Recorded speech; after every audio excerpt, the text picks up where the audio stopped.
Welcome to the Reloading Podcast, brought to you by Primary Arms. Hello, guys. Today we're going to talk reloading, basic reloading. Jim? What's reloading mean? What does reloading mean? And I think I got the YouTube channel. What's reloading mean? Oh God. What does Sorry about that, Mike. What is reloading? What is reloading, guys? What's reloading, Nick? Shut up, Nick. You bitch. That was a major screw up if I ever saw one.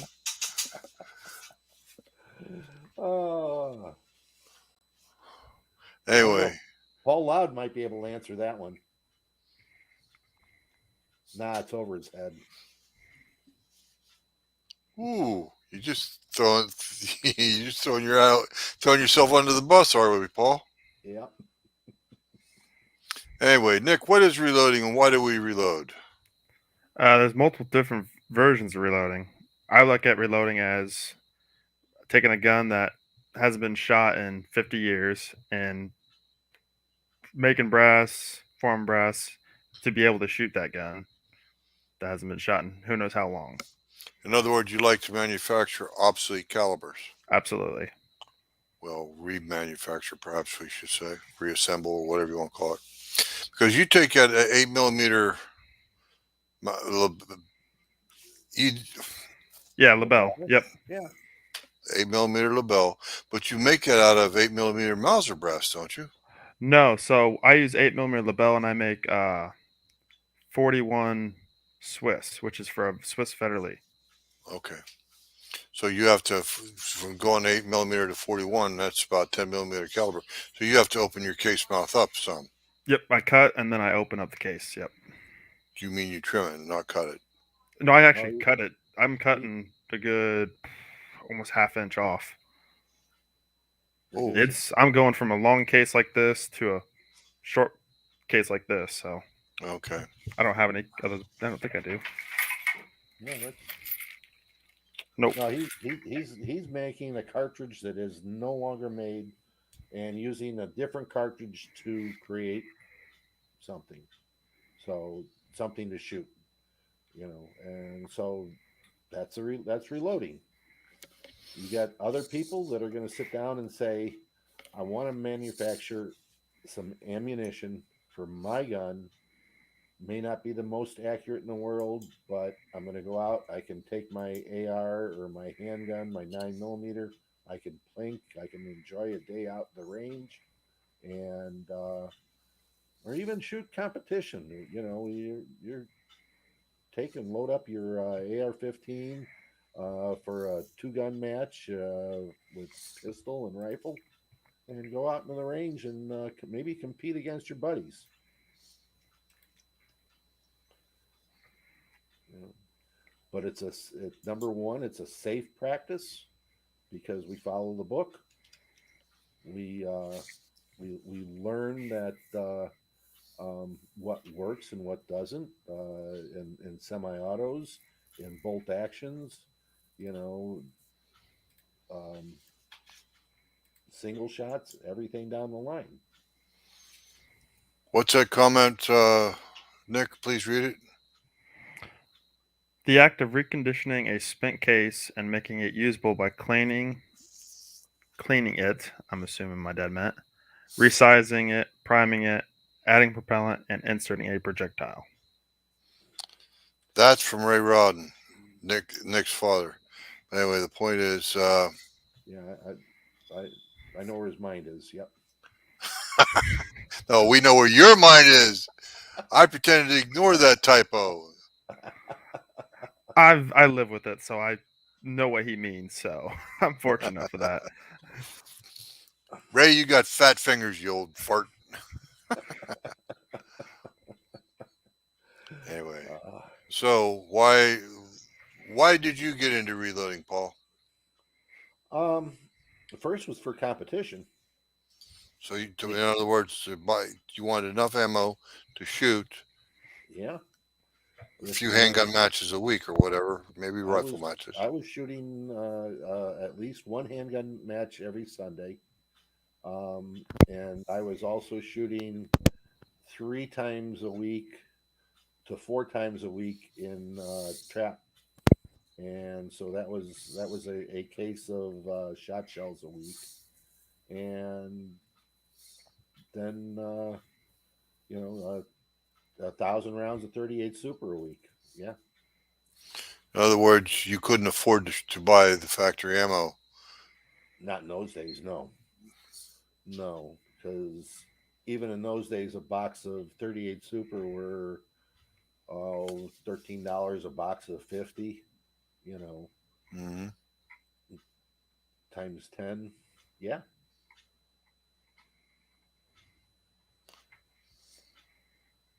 So yeah, we Yeah, back in those days, $130 was a pretty sizable amount of money. right. When I could buy primers for about $3 a thousand, $3 to $6 a thousand, somewhere in that area. Um, a comment that I had from one of my competitors when I was pistol shooting was that guy just spent his last $100 on primers.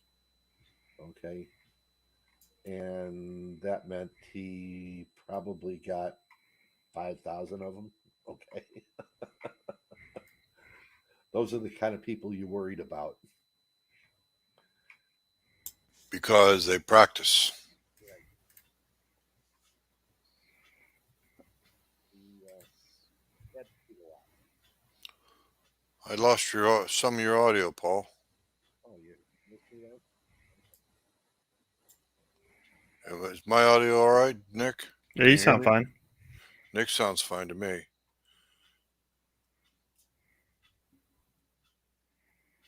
little better.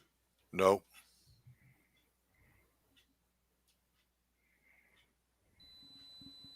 A little better. Yes. There we go. Okay.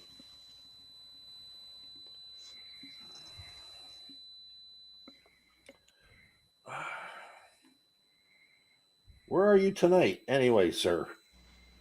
Reloading is not always cheaper, but you do shoot more and get better at it. Hopefully, you get better at it. Well, the question you had was from Single Shot. One of our looks like he's a new viewer. I know you two are in Illinois. I'm from No. Pennsylvania, Indiana. Nope. Excuse me. Yep. Indiana. Nick is in Illinois. Yep. Nick, Our do you pronounce it Illinois or Illinois? Illinois, the S is silent. yeah. I said I'm from Pennsylvania. I live in North Carolina, Single Shot. Sorry about that. I moved from Pennsylvania. And we have others from around the United States too that aren't here. We have Right. one that's from Missouri, Right. another one from Wisconsin, and we had one that was on the left coast, but he moved, so he's in Idaho now, Two of them are along in. Two of us are in Idaho. along with a another member. And not everybody can get free every Tuesday. Um, our host, as I am just the temporary host tonight, along with Jim. Our host is celebrating his 25th anniversary. Tell him, his wife has put up with him this long. There's better 3/4. So, um, yeah, and yeah, so we're an eclectic group. Well, let's just face it. Mike's running slack tonight. Uh huh. Yeah. Nancy will make me pay for that. If she hears about it. I've actually met Mike in person. I've met Nancy, his two boys, Eli and Elijah. Great family. Single Shot was born in Illinois. Okay.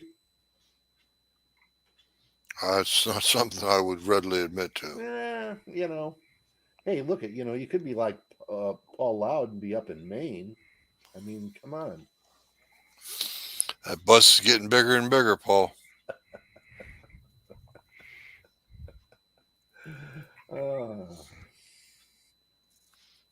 You want to be on the right coast or the left coast. I mean, the right coast is just as left as the left coast is left, right? Well, they got New York's up most of New England, most of the New England states, I should say, with the exception of Maine. There's still a little bit of freedom up here in Vermont and Maine. Mm-hmm. I think New Hampshire's pretty progressive too. Yeah, but you get on the other side, you got Connecticut that's Oh God, Mass, Rhode Island. Yeah, all that stuff. All those places up there are kind of, you got some bastions of freedom everywhere you go. I mean, even if you look at Illinois, 89% of the county are still right wing, but you can't get over that Chicago demographics, where where it doesn't matter where you go into the poll, you go and you put, even if you pushed Republican, it would still vote Democratic. So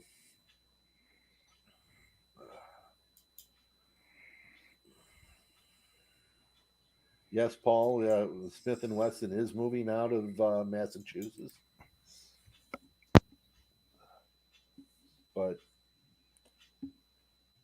in reloading, plain reloading, how many people here just do that? How many of our listeners out there are just reloaders? I mean, they're not worried about concentric, how concentric their necks are. Um, they're not turning the necks on their cases. They're not weighing charges out to 2/100ths of a grain.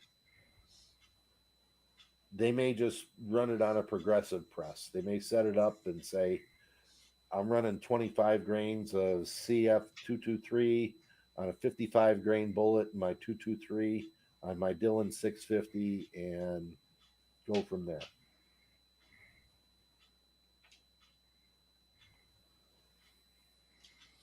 Well, most of my reloading is exactly that. Reloading. When I reload handgun ammo, I run it on my 550. And before I moved down here, I reloaded about 12,000 rounds. It took me a few weeks to do that, but most of the time it was spent was casting bullets. Okay. That's another part of reloading. I mean, we have to, you got to, cast bullets, are part of reloading. I mean, you can't reload some of the stuff that Nick reloads for without casting. Another question for you, Nick. Which caliber do you think you reload in your military? Because I know you like the old military stuff. Which caliber do you think is the most esoteric that you reload? Esoteric means kind of like, well, obsolete Difficult. for one. Obsolete, yeah.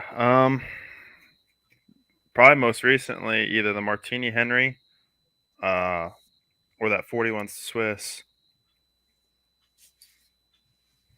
Okay. Yeah, like here's that Martini because I got that dummy cartridge. They make brass, but it's out of Australia and other places. But it's $7 a shot. So $7 a case. a case, my bad, just a case. So just for the case would be $7. I was Oh able my to God. for one piece of brass. I formed that. I have into that. Just the case, $1.30 at most. Currently. Which is Well, better that's than black the 7. powder. I'm sorry. Go ahead, Paul. Yeah, that's better than 7. Absolutely. So that case, it's a black powder cartridge. Am I right? Correct. There are guys at like West Covina Dodge. There's a couple of guys that are messing around with some smokeless powder loads. I haven't gotten there yet. Talking to Pat from West Covina, he said start with black powder and then eventually get into the smokeless. I've kind of looked into it a little bit. I was doing some research the other day. especially when we talked about GoX going out of business last week. Swiss is about my only option anymore. And if that becomes really hard to find, I'm gonna have to do something else. So I've started looking to Pyrodex, which is like a 2F equivalent. So I've done some research on that. You just blew my next question out of the water, and I thank you for it. I was going to say, haven't you considered looking into the black powder substitutes? And we have. I know Dad was doing some research. He has a 1863 Springfield musket, Oh, and wow. that thing's mint condition. It's a museum piece. But I had to use some of his black powder to load for these cartridges when I went to go shoot it, and he uses 1.5 or 2F on his. And when I was with the get the black powder a couple weeks ago, they didn't have any. So he picked up the Pyrodex the other day, and he's gonna start doing some research on it. Maybe see if he can figure some stuff out for it. Okay, so your Martini Henry, it's 510, 577 bore diameter, right? Nominal bore diameter is a 570. Okay. So, and any bullet that's going to be over a half inch in diameter, almost 600 thousandths of diameter. You're My going bad. 470. to 470? Yeah, I had that. Yeah, it's Yeah, 470. yeah, 470. All right. Yeah. Even so, well, I know that the nominal bullet weight for 4570 is 405 and 500 grain. And you get 350. But anyway, you're talking with big old fat bullets like that. You're running a black powder load. Now, let me ask you, I remember seeing the video of you, of course, Nick, but you know why I ask these kind of crazy questions. What'd you think about the recoil of the cartridge? I didn't notice much. My dad and I were talking about this the other day. It felt like a 30-06 to me, at least. Mm-hmm. But that's coming. I had just been this past June was in Vegas and shot a Barrett 50 cal. Mm-hmm. So my recoil's already kind of was up there. So I didn't notice it. It was a comfortable shoot. I could have shot 100 rounds of it and it wouldn't have bothered me. Okay. What's the bullet weight on that? The bullet you showed us. 475. So this is a 475 grain lead cast.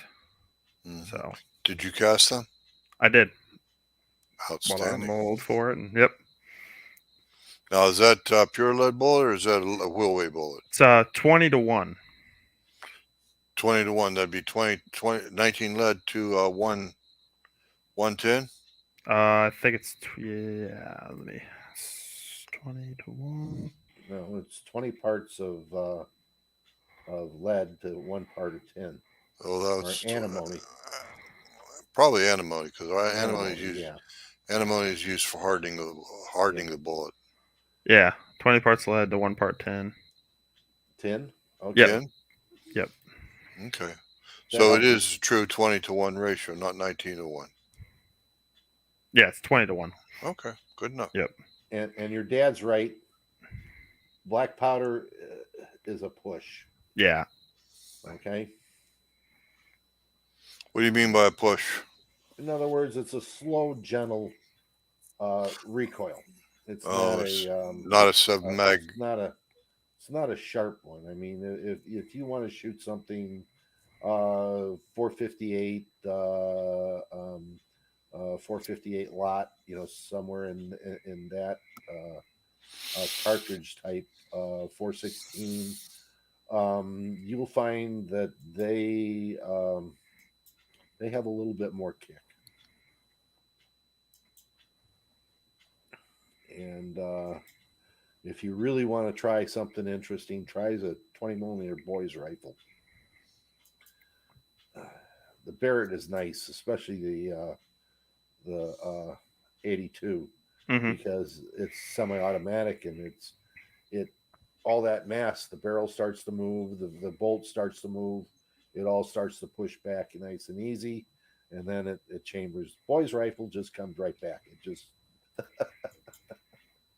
there's nothing there to slow it down.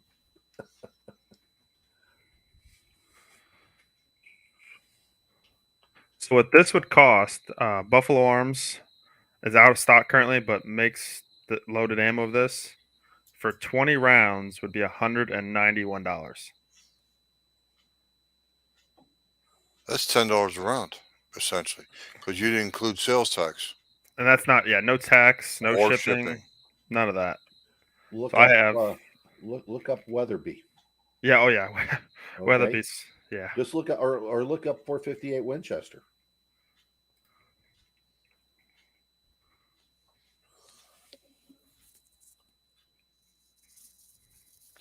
Yeah, it's funny. You talk about doing that. I have not looked up ammo prices in decades. Yeah. So yeah, they have right now at Midway 458 Winchester for a box of 10, $68. $7 a round. So So guys, when you pop that cap on that 458 Win Mag, just remember you just sent $7 downrange. Yeah, and people wonder that 50 BMG is expensive. Yeah, go to the Dangerous Games rifles. You know, they put 50 BMG right in its place. Well, if you can afford to buy a 458 Weatherby Mag, you had damn well better be able to afford 458 Weatherby Magnum ammo. I'm just saying that, you know, a lot of people bought that stuff a long time ago when it was not that expensive. Yes, sir. I mean, 378 Weatherby mags were, what were they? They were, you know, $40 for a case of, for a box of 20, which was a Yeah. lot of money then. But you know, then we could reload it for, um, you know, $10 for that same box of 20. Can't do that now, but you know. Um, so we have reloading to put old guns back into use. We have reloading for plinking. We have reloading for competition. And The that reason all why takes, I got into reloading is because I wanted to shoot more, and I couldn't afford to buy ammo. okay. So I'm going to say something totally fallacious. I started reloading to save money. I wouldn't lie about something like that. No, to tell the truth, I was innocent at the time. I honestly thought I'd save money. No, I wound up shooting a lot more. Yeah.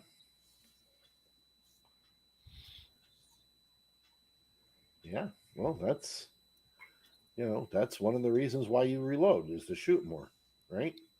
Yes, But sir. you're also going to spend more because as you progress through your guns, as you get different guns, you have to buy equipment to get there.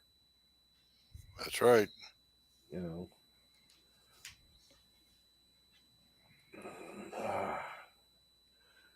GGW reloading 45 Colt Remington cowboy ammo, $63 for 50.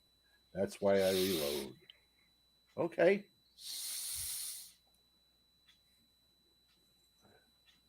And that cowboy ammo is for competition.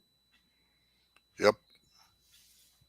SAS shooting, single action shooting society. Okay.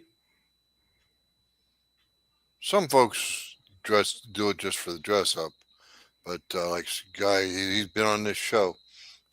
My name is Scott Kelly. Um, he's a SAS shooter. There's other forms of cowboy shooting. SAS is the big one. Okay. No, I shot IPSC, which is what's it called nowadays? USPSA. USPSA, yeah. And then there was IDPA, and then there are 2-gun matches, 3-gun matches.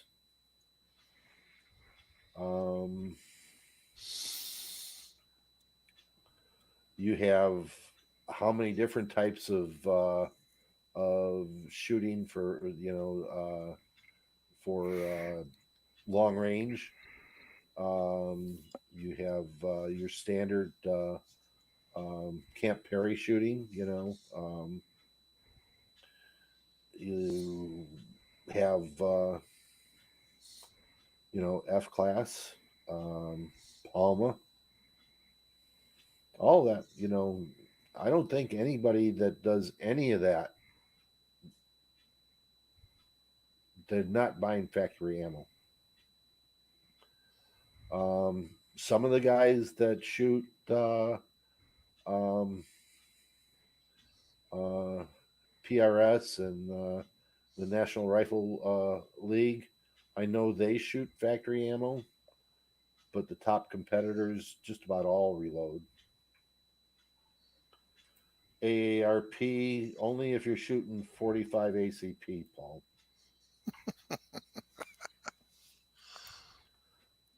That big old fat caliber. Yeah. Don't forget those purists. They have to shoot that hardball stuff.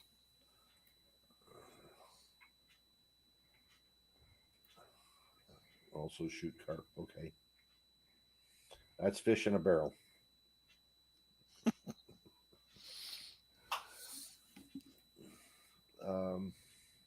We're missing somebody tonight. Who's not on? Mike is run slack.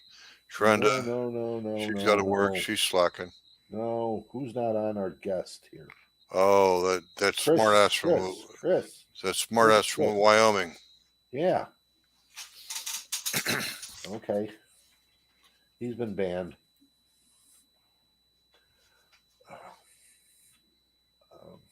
But yeah. I shot, I don't know, buckets of 45 ACP back in the day.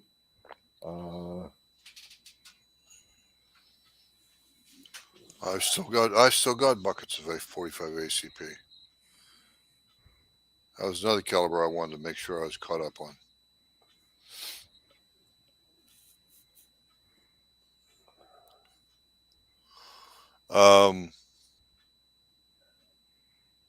I shoot 200 grain semi wad cutters out of my 45 ACP.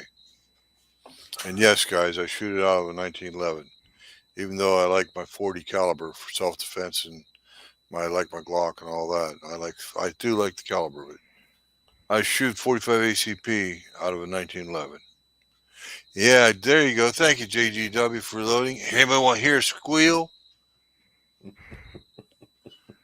Me, Jim, the old guy who started out on Reloading Podcast. No, it was Reloading Radio. I tried it out myself. I couldn't get past 10 episodes.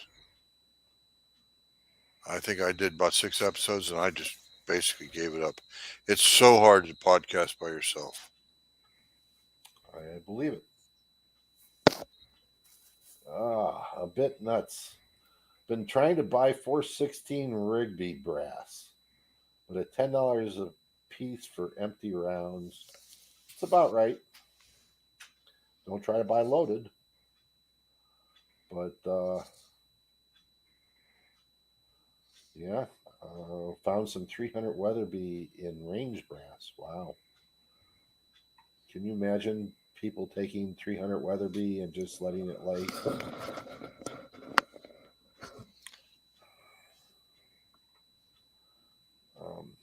But you let me get a hold, I'll try to resell it.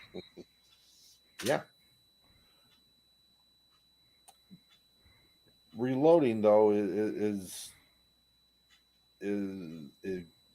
what about the satisfaction you get from reloading?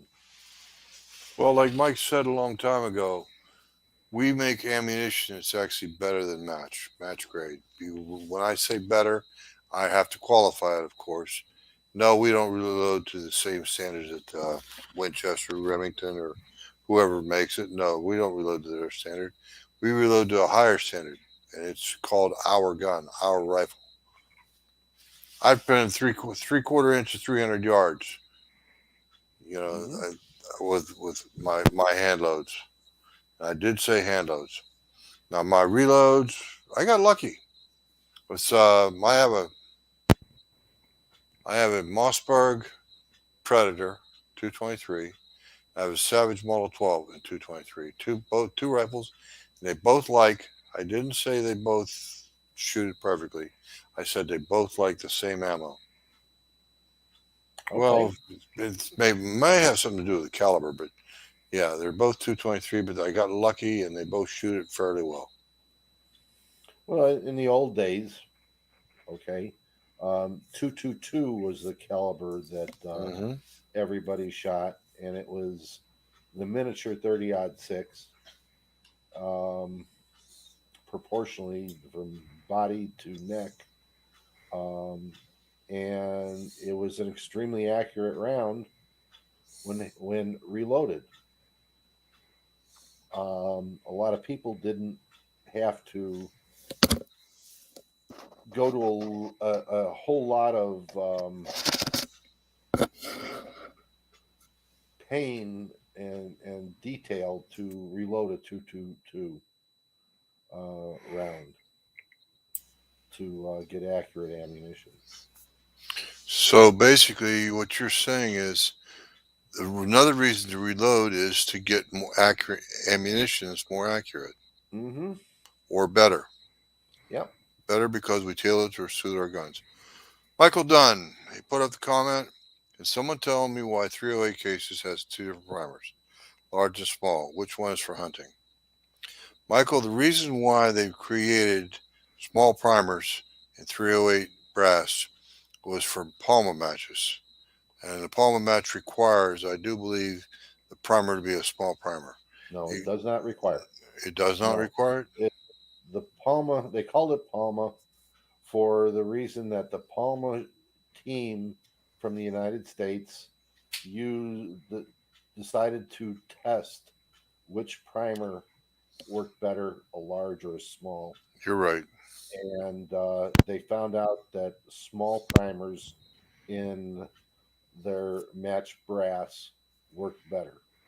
You You need have the same more uniform ignition, more correct? uniform ignition, and they've done the same thing with 6.5 Creedmoor.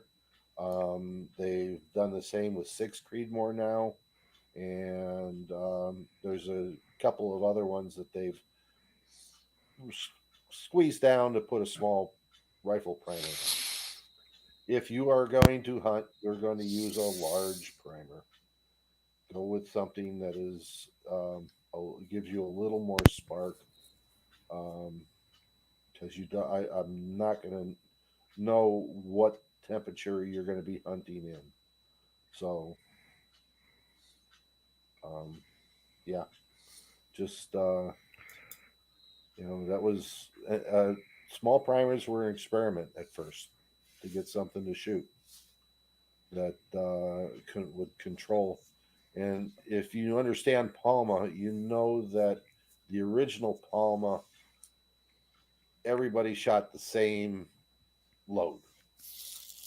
Okay, in other words, the teams were given ammunition to shoot. That was it. Didn't hand load originally. Um, Wherever you were shooting at, if you were in the United States, you shot what they had. If you were in Canada, you shot with what they had. Um, and That's iron sights, guys. Paul, don't they also take and manufacture 45 ACP brass with two different primer sizes, small Yes, and they do. large? Yeah, Now that'll and drive you bonkers. Mm-hmm. that was for lead, lead in the primer.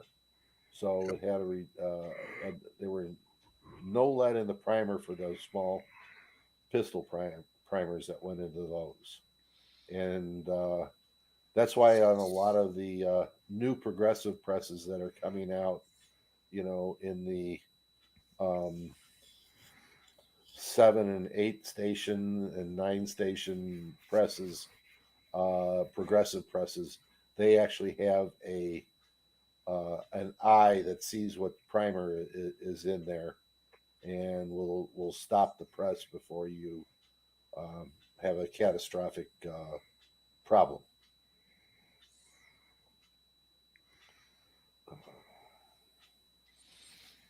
I know I've cussed a few times over small and large primer in a 45 ACP. Yeah,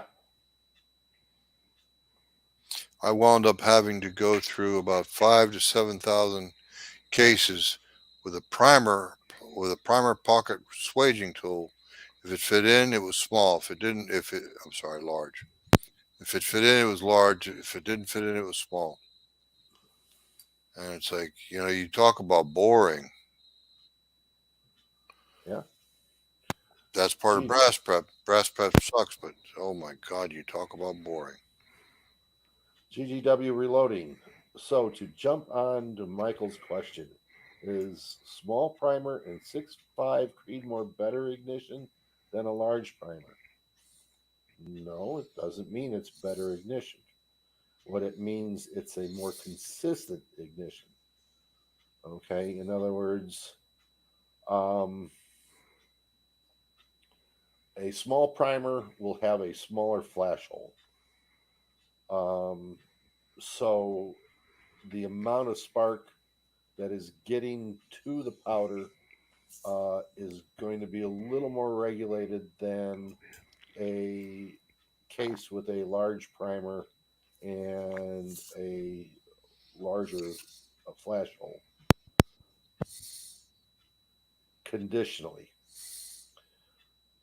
things that can screw up those two conditions are if you are very heavy handed with your uh, primer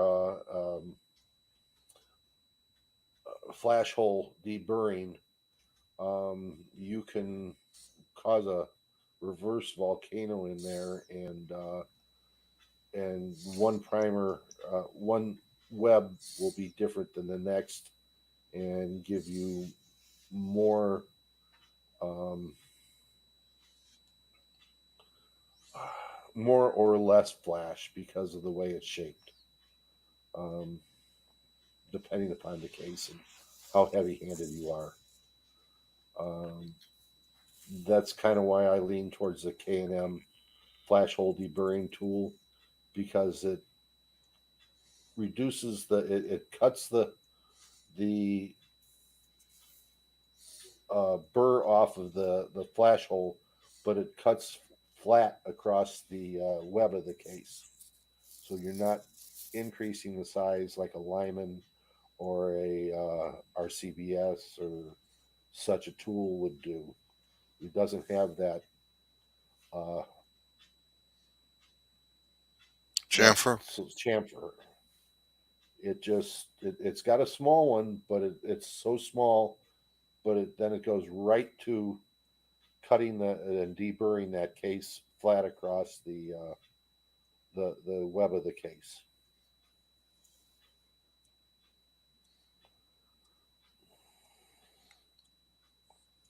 Well, that can be controlled in the alignment tool just simply by the way you set the depths up. Depends upon each case or each case lot. After trimming. After Case trimming. lot, I won't argue with. I always do it after trimming because that way I have a consistent case length. Right. But again, too, the case web could be slightly different Right. between cases. Yep. So that is why I lean towards the K&M tool. It's it gives me um, an even deburr, and it also comes in two sizes: standard, and you have a size for Lupua and flash holes, which Lupua flash holes are drilled, and they are smaller than the standard flash holes of an American punch case.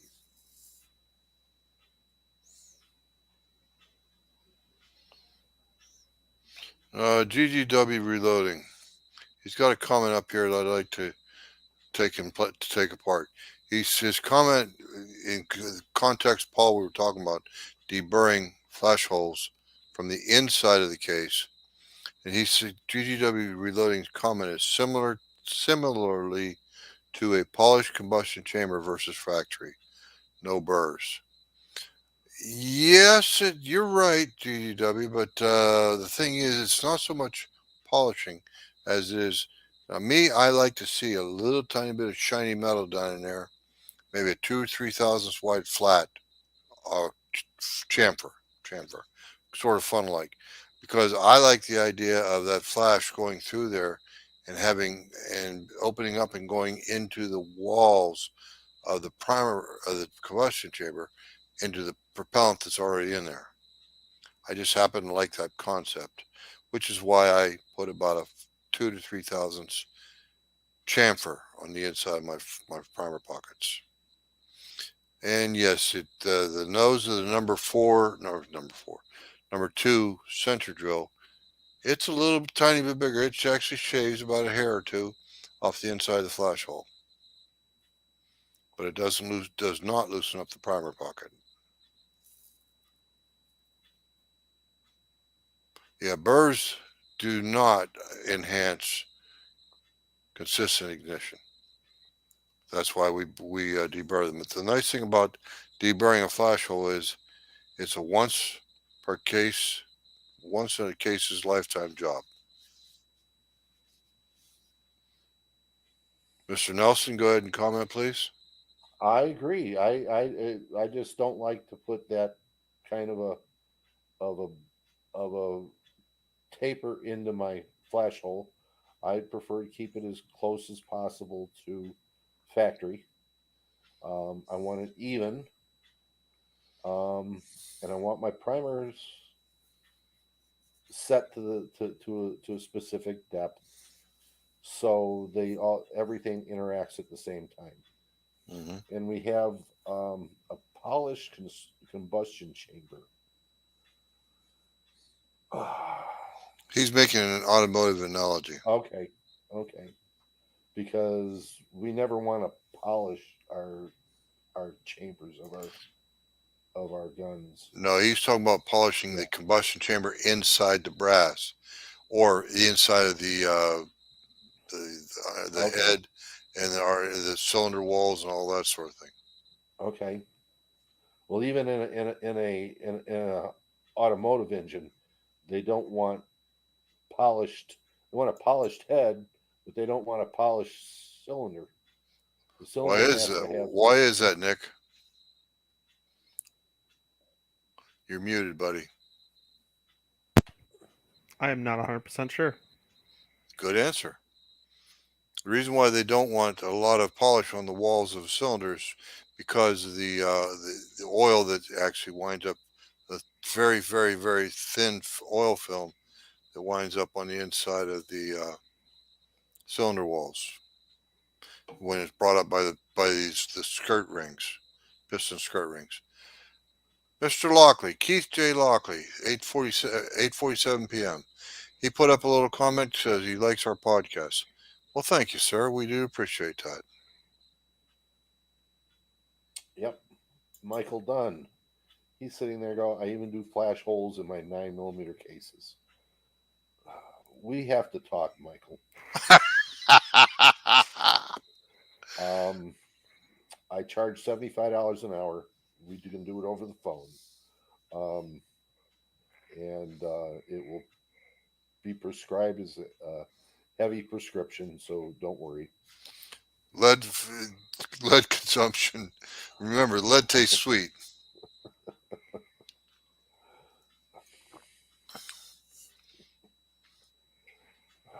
So why do we reload? Anybody do it for the enjoyment? There, I years ago in the reloading room, which you guys might know, I created it before I created Reloading Podcast Group. Anyway, that was one of the things we used to make almost like had a happy hour, like with Alcoholics Anonymous and a Reloaders Anonymous group. we liked to reload for the sake of the fact that it is the routine, the repetitiveness of it is calming. You know, because you have to take and pay attention to what you're doing.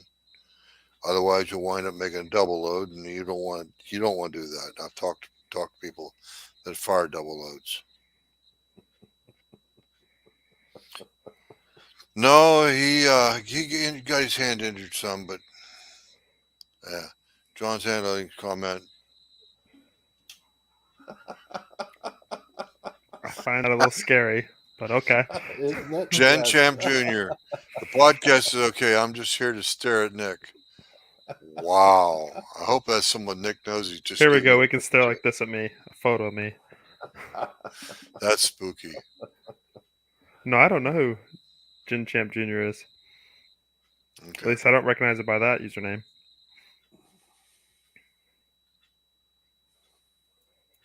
There we go. Chica Wise. I'm coming in, hitting the like button, and saying, yes, I enjoy the process of reloading. Building match grade ammo to tolerances better than factory. That's mass produced. Okay. Jen Champ Jr. is giving you a lot of smiles over there, Nick. I'd well, we can talk. We again. There's another one that needs to be invited to the session. We may have a group healing or something. You know.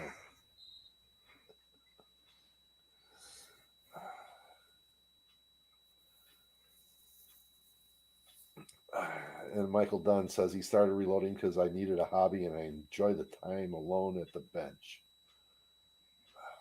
Hola, Chico. ¿Qué pasa, amigo? Anyway, so John W. says reloading isn't quite as relaxing with 4 little ones running around. I don't see how Travis does it. He's got 4 little rugrats going around. Travis doesn't worry about it because he can push the button on the press and he can walk away. Okay? Yeah, and the you. machine goes thunk thunk thunk thunk thunk thunk. So, yep. Anyway, It's turned to the dark side.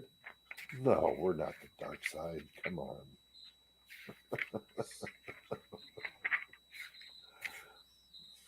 Let there be light.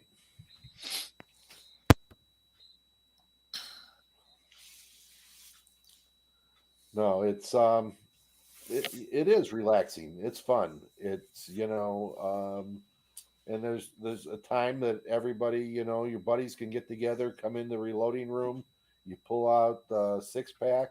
You don't do any reloading, but you can all sit down and BS and pull up loads out of books, and people go through your book collection and reloading catalog, reloading books and saying, yeah, but I remember in spear number 7 that um, you could reload 30-06 with this 180 grain bullet and such a powder. They were telling us it was 3,100 feet per second in those days. And now we sit down the same thing, and they're telling us we're at 2,700 feet per second. What gives? But we sit around and talk like that. I mean, friends get together and BS, have a beer or whatever, and maybe they before they have a beer, they all get together to maybe some guy's got a 650 or a 750 or a 1050, and they all got to load up for the next week's match, and they sit down and they each load their own brass up for the next match, and you have a social get together. You know, Can we maybe go back up to Malachi Jones's question? That's 7:51. Sure, go ahead, Nick. Where is it? 7:51 p.m.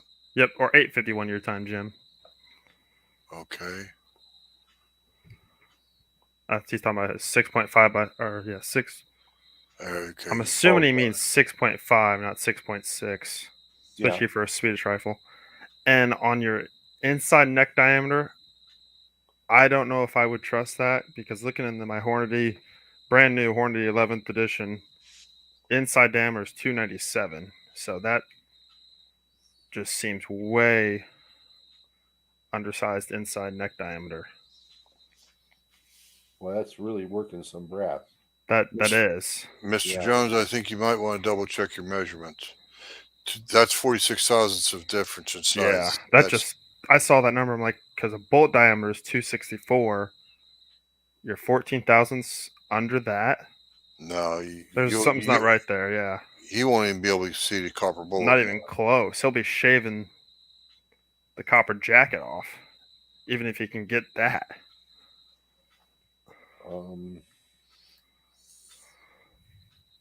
Yeah, I think you have a problem with that die if that's what you're getting.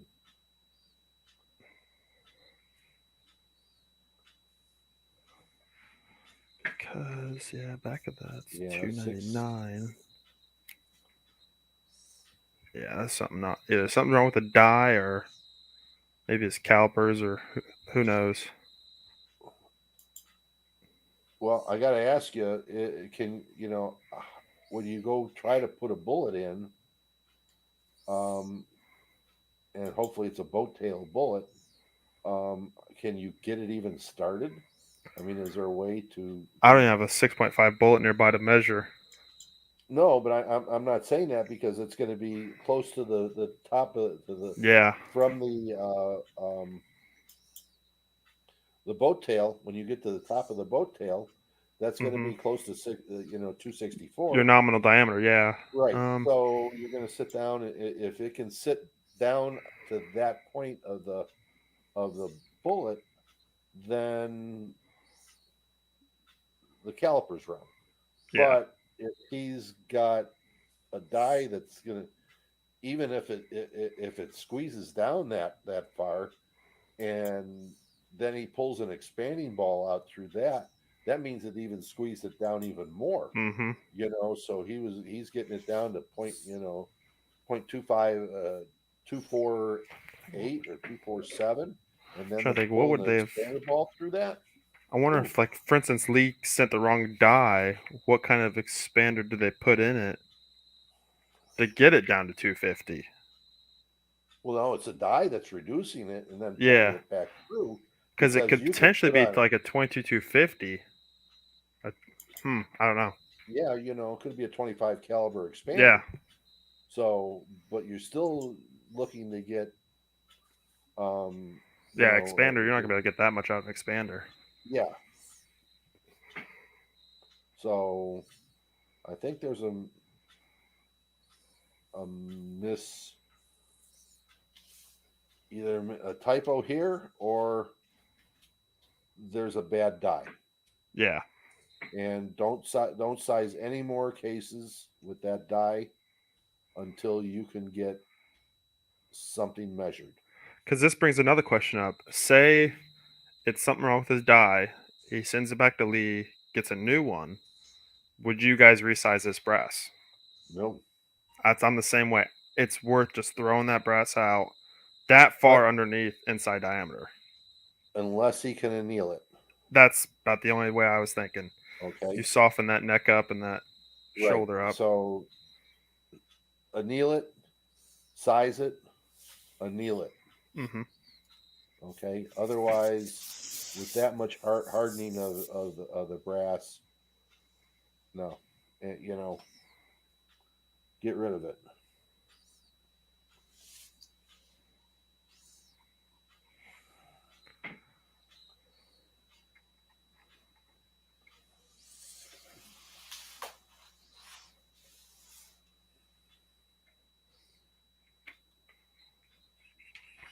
I wonder if he got it off of eBay from someone and didn't know what he got. Could be. Who knows? Let me see. Vanessa Kitty's here. Okay. The mathematics teacher. Yep. There's a lady who definitely knows her numbers. That was a weak pun, but it was intentional.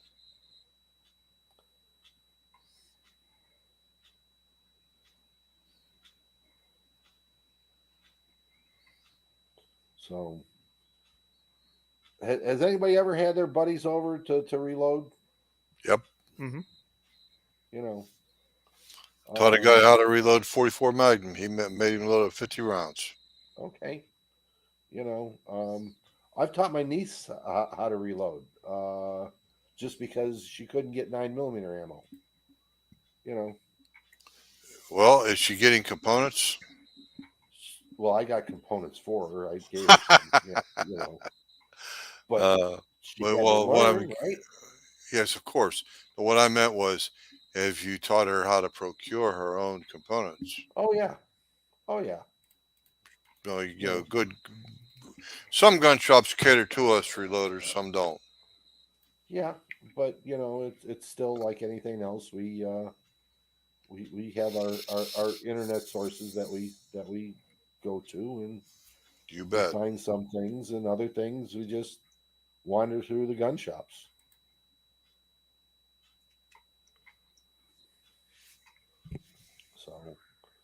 So you know, we've got that. You got friends that we've taught to reloaded with, you know, experimented with, you know, different hand loads. He's got the same caliber as you do. I got a Remington, and he's got a Winchester, and try to see what, you know, what's what, and how it goes. Um,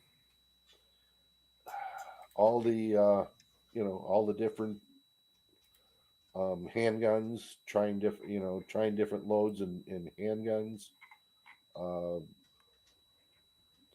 and then just planking. I mean, just going out and hitting tin cans and bottle caps and all that other kind of fun stuff with a handgun.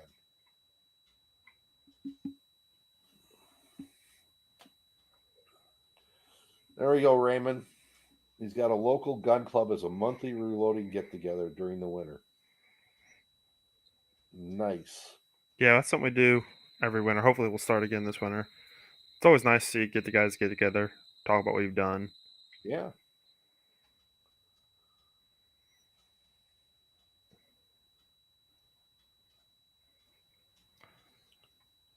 So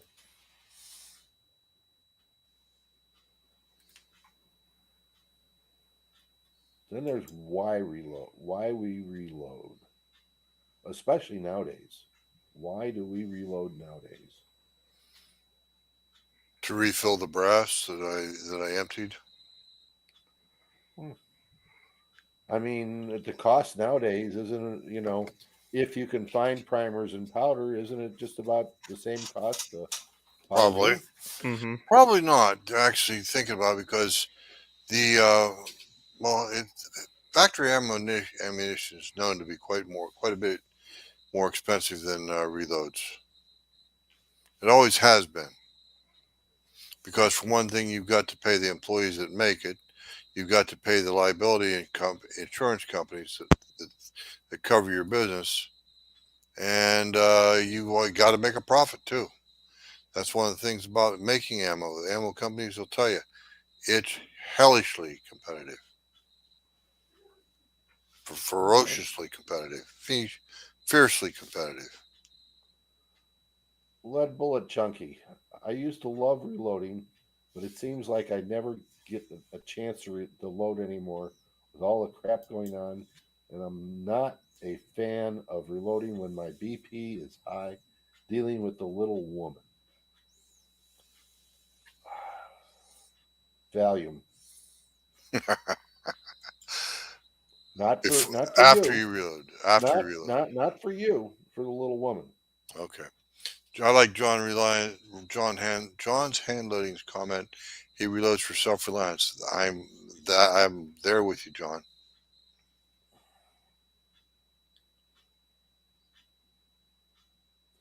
Casting your own bullets. There you go. I mean, that's self reliance. I mean, going out and casting bullets. You know, in the move, I actually found my two lead pots and all my molds. Congratulations. So, Chico, you just earned a highlight. He's hashtag damn reloaders and their hashtag match grade ammo. He loves it. There you go, Chico. Grab yourself a screenshot while you're at it. uh, and then as a kitty, my BP and heart rate are too low. And you're a teacher? How can that be? Okay.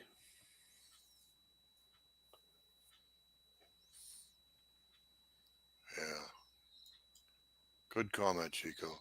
He says he enjoys casting much as reloading. I have to admit, I do too. Matter of fact, this fall, I've got us taking sort out some zinc bullet wheel weights because I'm going to try my hand at casting zinc bullets. Thanks to Andy Z20 Z7 Z2879.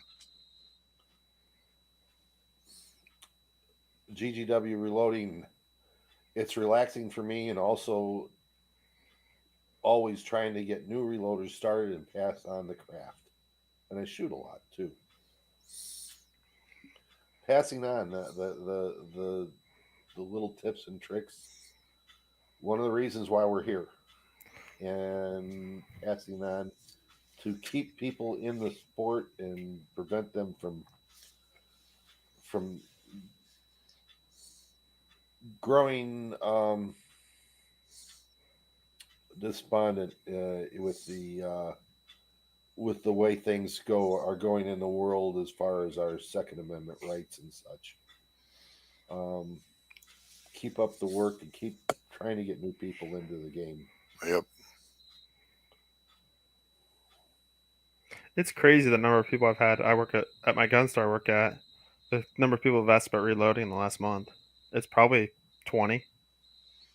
They're asking for economic reasons then. Yeah. Oh, absolutely. You know what? It's worth it. It's kind of worth it. Here's a thought. Get your NRA certification and make a few bucks teaching people to reload. I've thought about that. It's just the time anymore. You know, it's yeah, Chico. I think I'll do it this winter.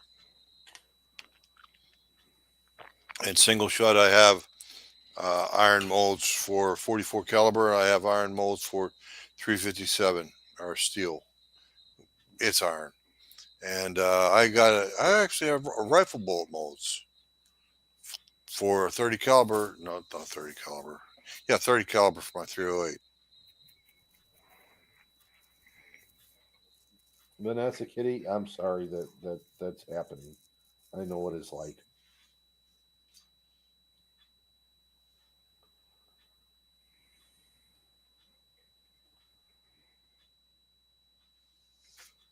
Yes, John's hand loading. You can train them without certification.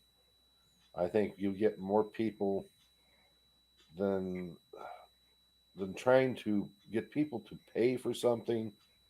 You just do it because we get more people into the sport. That's how I look at it. Understood. I understand what you guys are saying. I can't say you're wrong. But you know the thing is too, you can either make a few bucks or just that way you got bragging rights to say, hey, I'm an NRA certified reloading instructor, and I'll teach you to reload. Well, how much? I didn't say I wanted a price. I said I wanted to teach you. It's funny. I've had several people in the last 2 years ask me to reload ammo for them, 9mm, 9mm, 9mm. I've got molds, I got lead, I got brass, I got it all. I got primers. My answer is I'm not going to reload for you, but I'll teach you how to reload. for free. I have yet to have one person take me up on the offer.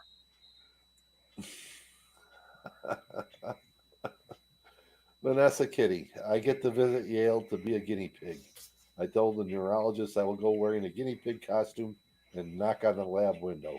The That's the way to do it, girl. You go for it. math teacher was showing her rotten sense of humor. Yep. Good girl, good lady, good on you, dear.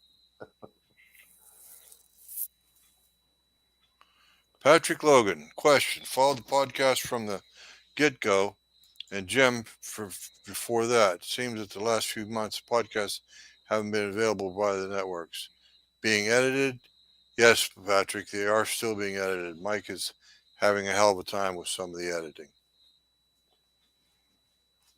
And back in those days, in the reloading radio days, I did a good bit of my editing. That's a tough job. That really, really is a tough job.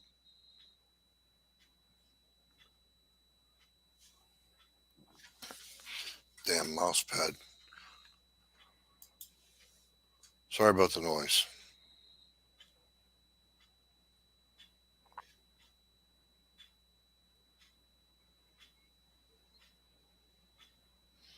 Oh, Michael Dunn had a question. I don't care to highlight it, but Michael Dunn asks if cast bullets shoot better than factory. Well, it depends upon how much care you take. A well cast lead bullet Can shoot mighty fine.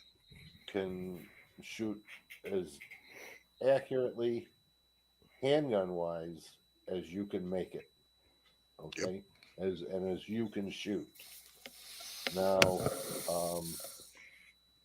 I'll go back to the Ed McGivern days. If anybody remembers Not many him. people know that man's name.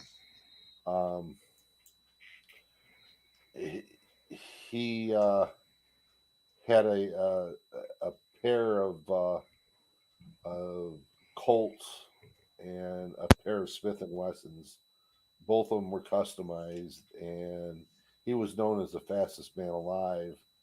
And he would shoot aspirin tablets for demonstrations. So if he could do that in the, what was that, 1920s? Yep. With lead bullets, yeah, you're He okay. Ed McGivern was known to shoot 5 rounds, shoot the heart out of the ace of hearts playing card, and he would do it in 4/5 of 1 second. Now these S&Ws he was using, they were single shots. They were single shots, and he did have the triggers taped. So he basically, like John, was that the guy just died recently? Fast draw shooter, John Munden. London, yeah. He was fast too, but Ed McGivern could shoot your heart right out of your chest, literally, before you fall down. He was that fast. 4/5 of a second. That's right, Chico. 4/5 of a second. It was documented. I read the NRA article in the original magazine. He would come out with his own clock, and for the demonstrations, he would have a man put his hand on the start button and his other hand on the stop button, and he could, between the time that a man could push the start button and then push the stop button, he could fire 5 rounds out of his Smith and Wesson. And you have a clock, and the timer would just go.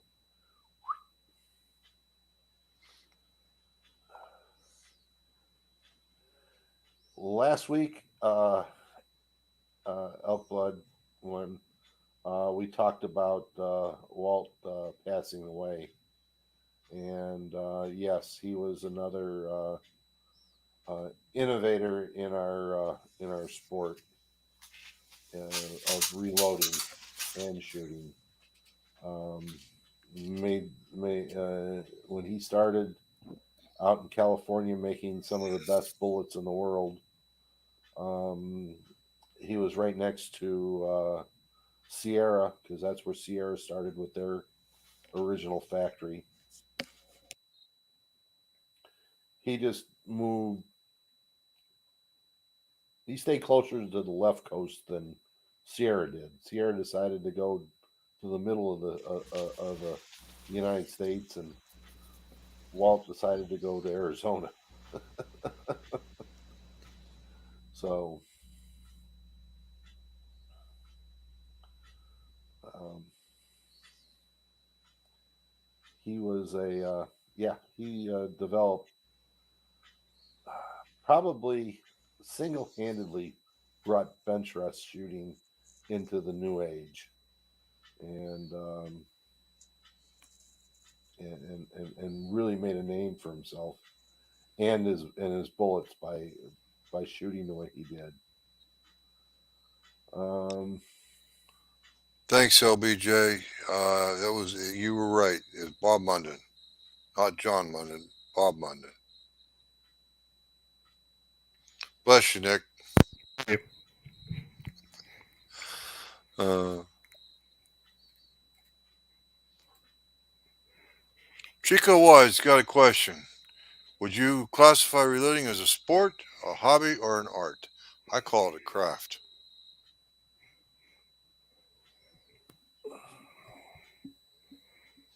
And Miss Kitty is exactly right. Reloading is an essential survival skill. Just ask Phil Rabelais. Used to be a host on this show.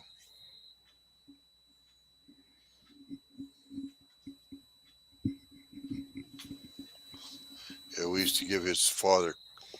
He has another father-son team, and we never got Carl on the show, but we used to tell Carl all kinds of things he could do to give Phil a bunch of guff and sass. reloading, as I see it, is a hobby. Yep, hobby. Hand loading, as I see it, is a scientific art. Mm. That's a good one too.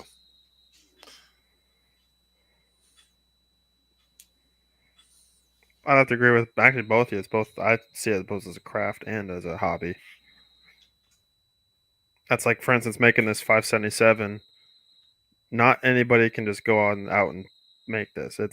It takes time. As it took me, I think 3 months to make this. Just one. Why did it take you so long, Nick? First of all, of course, didn't have time. You have to make the time to do that. Second of all, yeah, it's a trial and error. I messed up. I can't tell you how many. I almost probably a whole box of 20, 25 pieces before I was able to get it down to the right steps and everything. And then and then trying to find time to go test them. And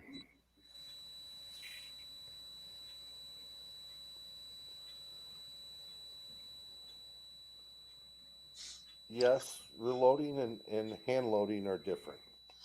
And that's what we're trying to talk about today is reloading. We've kind of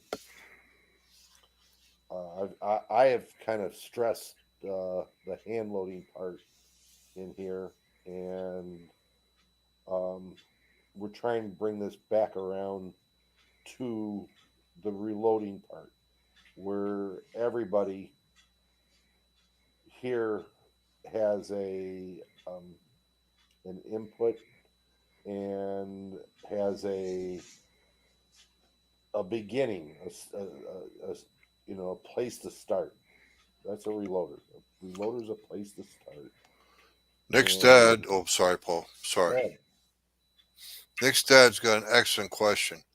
Unfortunately, there's no one that can say who the father reloading is, because the original reloader was a was the smoke pole shooter, front stuffer, if you want to call it, muzzle loaders. They always reloaded every round. But the thing is, the, the black powder had been around since the days of the Chinese empires, of the dynasties, and so on and so forth. There's no way to identify who the actual creator of reloading is. But Ray, by any chance, are you talking about Albert Keith and the father of the 44 Magnum cartridge? I don't know. Well, I kind of differ as muzzle loader versus um, a metallic cartridge, Oh, because there's a big difference. a muzzle loader is loading his rifle every time. That's right. A metallic cartridge has to reload his round, and that's what we're doing. We're reloading not a gun, we're reloading a brass cartridge. We're Correct. remanufacturing that to fire in our firearm, our individual firearm. Reassembling is actually the very most accurate word I can think of. Right. So we are sitting there remanufacturing. I'm going to Hmm. remanufacture that round, because we buy tools to do that. That's right. The original settlers that reloaded, buffalo hunters that reloaded, um, they would melt their lead at a campfire, cast their bullets, and lube them and resize their cases in the evening before they went to go shoot buffalo again. Back in the days of Lewis and Clark, it's interesting. They would take their iron skillets, iron pans, and they would shoot game, whatever, try to harvest the game, or go harvest the game, try to recover the projectile they used.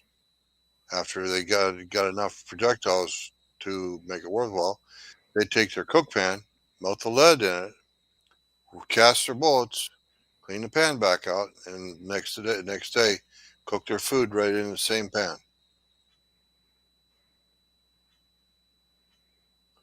Yeah, that was a little rough. Yeah. No wonder people went bonkers back then. Vem Gem, what do you call casting? Another hobby to support shooting? Put a question mark on that, and I'll agree with you. Anyway, yeah, that's exactly what I call casting. I I've cast a lot of bullets in my time, and I still enjoy it. I just have to get back to it. So it's another hobby to support reloading, is Absolutely, not shooting. to support shooting. So Well, you yeah, I'll know, go. I'll go. Both of you are right. You're both mm, right. Femgem and you, okay. Paul. I just look at it as a means to the end. I mean, that's why we reload, is to shoot. But then there's a lot of guys out there that reload that have lots and lots of ammo loaded. I mean, that go out 3 or 4 times a year, and they'll dump a bunch of rounds, but they load 10 times more than they shoot. Um, so, yeah, but they are reloaders. Yeah. They're part of our gang.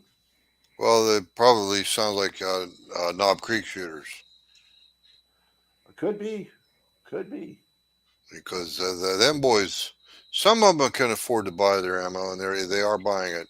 But with this recent pandemic problem, I'm sure there's a few less caps being busted because of that. Quite a few, maybe. Mhm. Lots of their stuff is surplus. True, but they're still buying it. Yeah.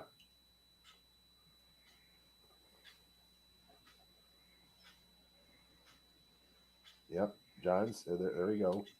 If you guys had tens of thousands of rounds in each caliber loaded and shoot very little. Ah.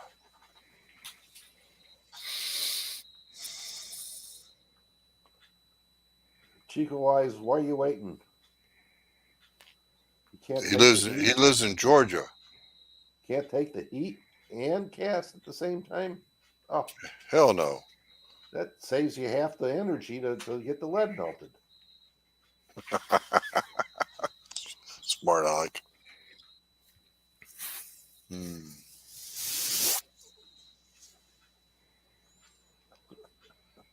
Well, what do you think, Paul? Think we covered it tonight? Nick, what do you think? I think we covered pretty much everything. Majority of the reasons people reload, if not all of them. So, Nick, you getting into those obsolete calibers?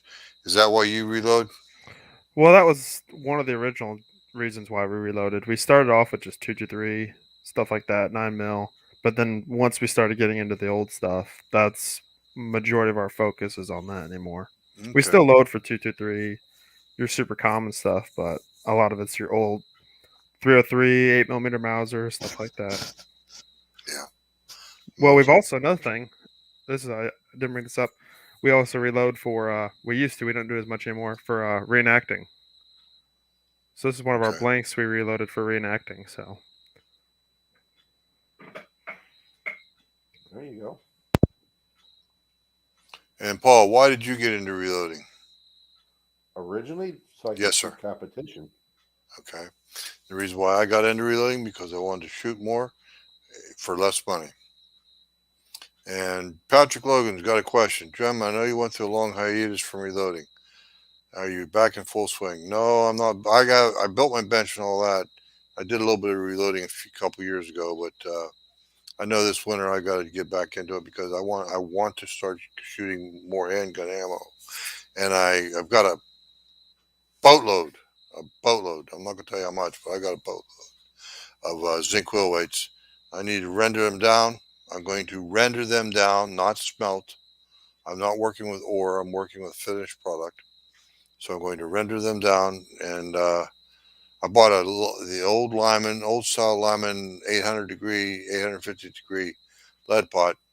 I'm going to try casting lead bullets or zinc bullets. And for right now, I don't have a 40 caliber mold in in steel. I'll see what I can get, but I So, can't. I so shoot you're dog. gonna save those 10,000 or so lead rounds that you've got loaded for your 40s short and weak, and load zinc into it. Yeah, I might. Okay, because I know you say you got buckets full of 45 and Yep, 40, and yep, I do. all loaded and ready to go. So okay, Yeah, I might. If I burn 1,000, I'd like to load two. oh, there you go.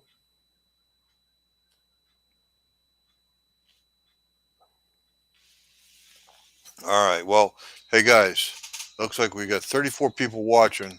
I don't know how many likes we got, but how about putting that clicking that like button We have for us? 4 likes so far, guys. No, that's from likes from Facebook. There's Okay, 24 likes on YouTube,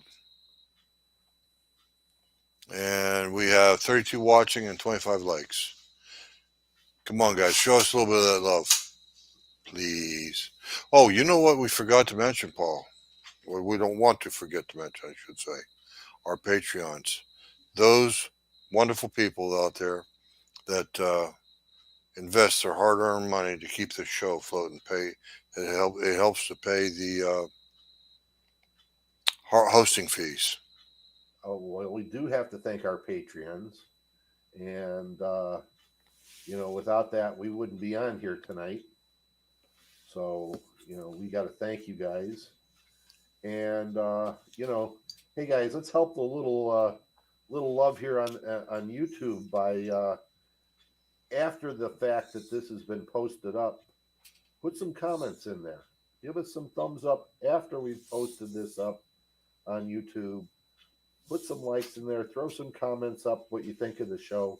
what we can do differently, and it just feed the feed the economics here. And the other person, the company we have to thank is the Patriot Patch Company. Jim, Yep. you have your patch of the month? I do. M18 Pumpkin Spice. In front of the camera, there you go. Still in the package. Uh-huh. Smoke Grenade, M18 Pumpkin Spice. And I think, here's an old patch here, without the wrapper. There you go. Load and make ready. Load and make ready, yep. And Lady Liberty is definitely got it going on. Yep. There's nobody in this show that's more politically minded than me. I am, although I try to keep politics out of reloading. I'm just sitting here selling the program, okay?